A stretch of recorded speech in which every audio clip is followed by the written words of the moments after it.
je vais vous parler des 4 incompréhensions courantes sur le modèle art.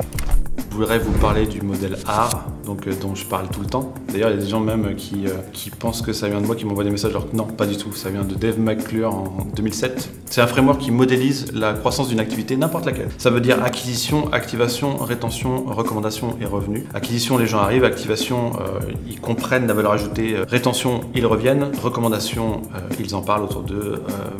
Revenu, l'argent rentre. Ça, c'est pour la base. La première incompréhension sur le modèle art, c'est de croire que c'est un funnel chronologique. C'est pas le cas du tout, en fait. C'est pas les gens arrivent, ils s'activent.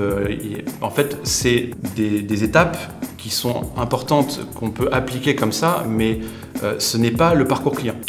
Un parcours client de décision d'achat, par exemple, ça va être awareness, considération, décision. Ça, c'est vraiment un funnel, c'est vraiment un entonnoir. Le modèle art, c'est pas du tout le cas, et on comprend assez rapidement quand on l'applique sur différents modèles. On peut faire acquisition, activation, mais on peut très bien faire de la recommandation avant même d'avoir gagné de l'argent. Enfin, des gens, ils peuvent parler d'un produit avant même d'avoir payé.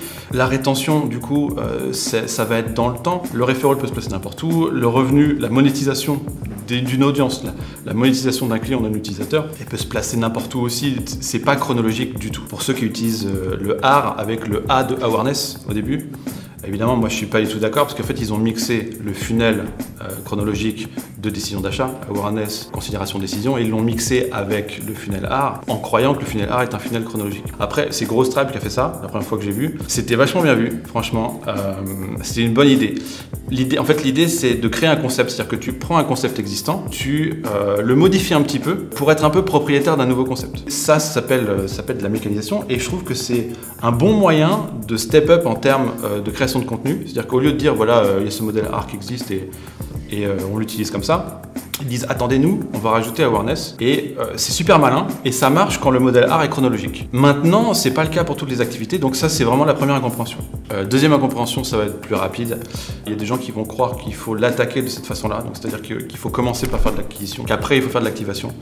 Et alors, évidemment, c'est pas le cas. Ce qu'il faut faire, c'est attaquer le truc le plus critique à l'instant T. Et quand on lance une activité, le truc le plus critique, ce serait plutôt la rétention, je dirais. Du coup, il y a des gens qui ont créé des modèles et qui ont dit, alors le framework art, ça marche pas. Moi, j'utilise le framework RARA où je commence par la rétention. Mais comme il a jamais été question d'attaquer les trucs dans cet ordre-là, en fait, tout ce que vous pouvez voir comme faut commencer par la rétention. Donc, moi, mon framework s'appelle RARA. C'est aussi n'importe quoi.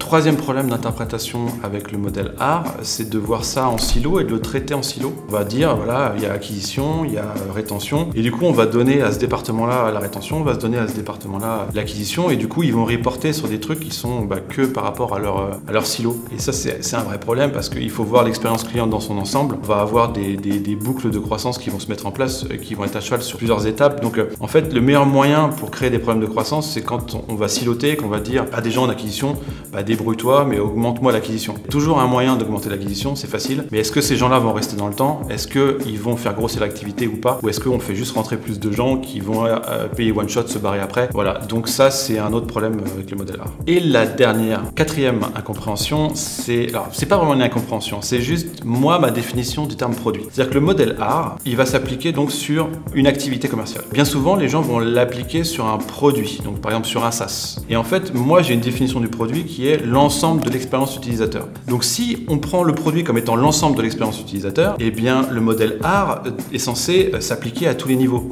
Et par exemple, je sais que vous avez reçu Guillaume Boubèche, avec l'Emlist, ils ont donc un SaaS, et donc ils ont un art au niveau de leur SaaS, mais en fait la rétention de leur communauté, elle va se faire plus dans le groupe Facebook, où les gens ils vont s'entraider, ils vont se donner des conseils. Quand on voit écosystème de marque et l'ensemble de l'expérience utilisateur, eh bien il faut intégrer tous les éléments qu'on va proposer pour envisager tout ce qui va être des vecteurs de rétention, des vecteurs de referral et tout ça. Il va y avoir des mini-modèles art qui vont être sur différentes activités. Il va y avoir un art global.